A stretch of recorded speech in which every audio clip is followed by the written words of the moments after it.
साथियों, आज के विचार का विषय कि जीवन में कर्म करें या परिणामों के बारे में सोच के कर्म करना छोड़ दें, और कर्म करें तो कैसे करें और कौन से कर्म हमें छोड़ देने चाहिए। एक छोटी सी बात, एक गांव में एक महात्मा और एक वैश्या रहती थी। दोनों आमने सामने रहते थे। दोनों एक साथ एक दिवस को मर गए। देवदूत लेने आए।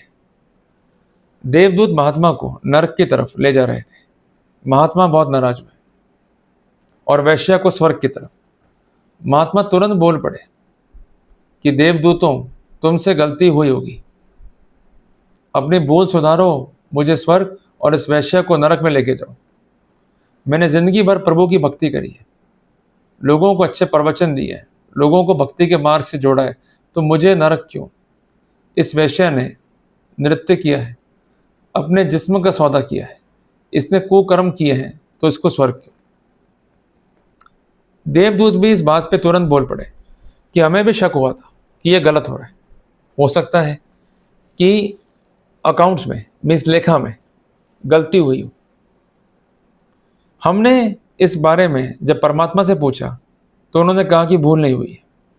जो प्रकृति का नियम था उसका उल्लंघन महात्मा ने किया और उसका पूर्ण पालन वैश्या ने, जिस कारण महात्मा के लिए नरक और वैश्या के लिए स्वर्ग सुनिश्चित किया गया। हम तो पूछ के आए थे, इसलिए हम संतुष्ट हैं, हमें कोई शंका नहीं। जो शंका आपको है उसको भी दूर करना आवश्यक है। अगर दूर नहीं करा तो निश्चित तौर पे कई प्रश्न आपके मन में चलते रहेंगे। कहना यह था देवदूतों का कि जो प्रकृति के नियम हैं उनको यदि तोड़ोगे तो निश्चित तौर पे प्रतिकूल परिणाम तो झेलने होंगे। उन्होंने कहा कि तुम जब झोपड़े में थे, यद्यपि तुम सुबह उठते थे, स्नान करते थे, प्रभु की भक्ति करते थे, लोगों को प्रवचन देके भक्ति के मार्ग से जोड़ते थे, पर तुम्हारा शरीर ही मंदिर में मौजूद था।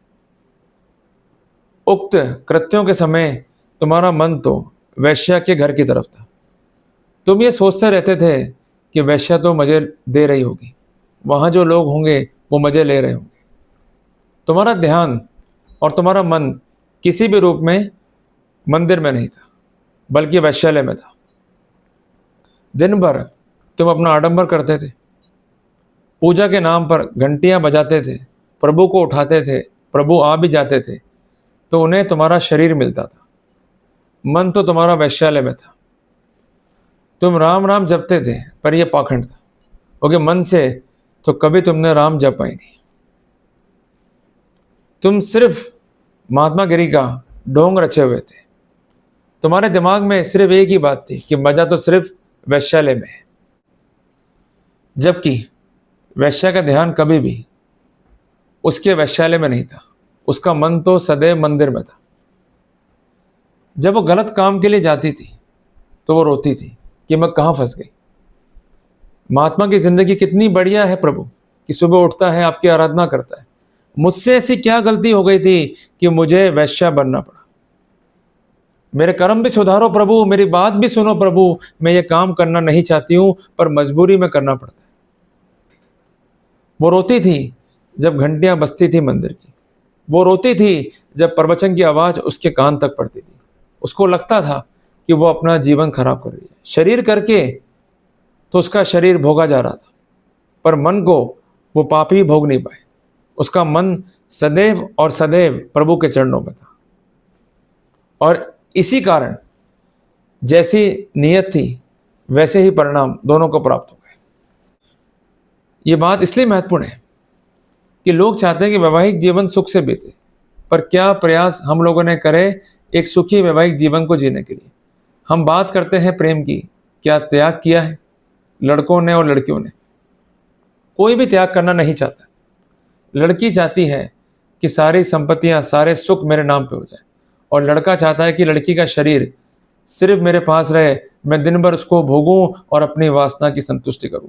लड़के की मां चाहती है कि घर में बहू नहीं, नौकरानी आ गई। ससुर चाहता है कि बहू जिंदगी भर सास को खुश रखे। देवर और नंद चाहते हैं कि जैसा वो चाहता है वैसा परिपूर्ण होता रहे। जब ये बातें परिपूर्ण नहीं होती हैं तो संतुष्टि प्राप्त नहीं होती है, अंतोगत्वा उदासी प्राप्त होती है, और ऐसी स्थिति में परेशानी हमें झेलनी पड़ती है। इसलिए मूल क्या है? उम्मीद। उम्मीद लगाना छोड़ दो, और सबसे महत्वपूर्ण बात, जो काम कर रहे हो उसमें पूर्ण फोकस करो। अगर काम करते समय फोकस नहीं करा, मन कहीं और लगा लिया, तो निश्चित तौर पर परिणाम प्रतिकूल ही होंगे। रिसेंटली हमने देखा है किस्सा कि एक शादी हो गई लड़की की जबरदस्ती। उसका मन कहाँ था? उसके प्रेमी में। शरीर भले ही चला गया पति के पास, पर मन ने क्या किया? उसको उकसाया कि तू अपने पति की ही हत्या करवा दे, सिर्फ इसलिए कि तुझे अपने प्रेमी की प्राप्ति हो सके पूर्ण रूप से। तो सिर्फ पैसों के लिए शादी हो गई, परंतु अथवा परिणाम क्या हुए? प्रतिकूल। तो इसलिए आप अगर चाहते हो जीवन में सुख, तो सबसे पहली बात उम्मीद लगाना छोड़ो। दूसरी बात, मन को पढ़ना सीखो। अगर आपने मन ही नहीं पढ़ा और जबरन रिश्ते बनाने की कोशिश करी, तो निश्चित तौर पर इसके प्रतिकूल परिणाम आपको भुगतने होंगे। जिसको बहू बना के ला रहे हो, वो वास्तव में बहू बनने योग्य है या नहीं? वो शरीर से तो घर में आ जाएगी आपके, पर उसका मन कहाँ है, ये खोजना होगा। अगर सास चाहती है कि बहू उसकी बात माने, बहू का मन क्या है, उसके मन में विचार क्या है, इस पर जो है उसको काम करना होगा। अन्यथा परिणाम बहुत बुरे होंगे और निश्चित तौर पे जीवन में उदासी आ जाएगी। इसलिए समय घबराने का नहीं है। समय है कि सही तरीके से काम किया जाए। समय है कि उन नीतियों पर काम किया जाए जो जीवन में आनंद भर दे। अन्यथा जीवन में उदासी उदासी आ जाएगी। जैसा बोओगे वैसा पाओगे। पर एक बात ध्यान रखना कि बोने के बाद भी इंतजार करना होता है। एक व्यक्ति था, वो गुलाब के पौधे को उगाने के लिए बीज लेकर आया, बीज को डाल भी दिया। अब दिन भर परेशान होता रहता कि पौधा उग क्यों नहीं रहा है, और पौधा उगा तो उसमें कलियां क्यों नहीं आ रही है, और कलियां आ गई तो खोल खोल के देखता कि ये फूल कब बनेंगे। तो कहने की बात यह है कि अगर अच्छे परिणाम चाहते हो तो कृत्य वो करो जो वास्तव में सुगमता से आपके जीवन को चला सके, जो आपको सफल परिणाम दे सके। अन्यथा आपकी जल्दबाजी, आपकी उम्मीद और आपकी अनावश्यक स्थितियों को प्राप्त करने की इच्छा आपके ही पतन का मार्ग बन जाएगी। इसलिए जीवन जीना चाहते हो तो आधार बनाओ, अपने ही सिद्धांत बनाओ, अन्यथा आपको प्रतिकूल परिणाम भुगतने होंगे जिसके लिए आप स्वयं जिम्मेदार होंगे। तो इसलिए जीवन में आनंद चाहते हो तो जीवन में वो सब कुछ करो जो आप चाहते हो। किसी की बातों में मत आओ, जो आपको अच्छा लगे आप करो। कोई आपके जीवन की दिशा को तय नहीं कर सकता। अगर वो तय कर रहा है तो निश्चित तौर पे वो आपके जीवन के दृष्टिकोण को भी तय कर रहा है। तो इसलिए जीवन को जियो, आनंद से जियो, तो ही जीवन सफल है। जल्दी मिलते हैं एक नए विचार के साथ।